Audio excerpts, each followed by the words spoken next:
এভারকেয়ার হাসপাতালে চিকিৎসাধীন BNP chairperson Khaleda জিয়ার শারীরিক অবস্থার খুব একটা পরিবর্তন হয়নি। চীন থেকে আসা বিশেষজ্ঞ চিকিৎসক দল রাতে হাসপাতালে এসে পৌঁছায়।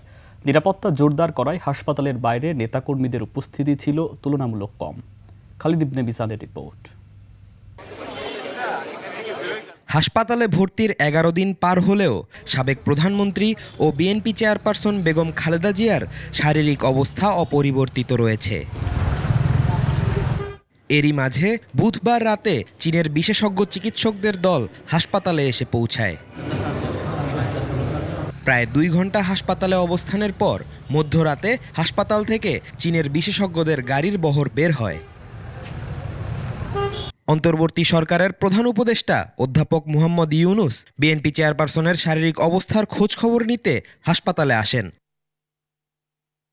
বেগম খালেদা জিয়াকে অতি গুরুত্বপূর্ণ ব্যক্তি হিসেবে চিহ্নিত করার পর থেকেই হাসপাতালের বাইরে নিরাপত্তা জোরদার করা হয়। এর ফলে রাতে হাসপাতালের বাইরে সাধারণ মানুষ ও দলীয় নেতাকর্মীদের ভিড় কমে যায়।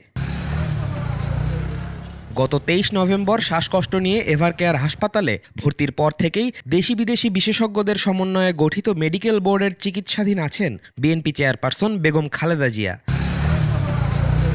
খালিদ ইবনে মিজান, ২১ টেলিভিশন, ঢাকা।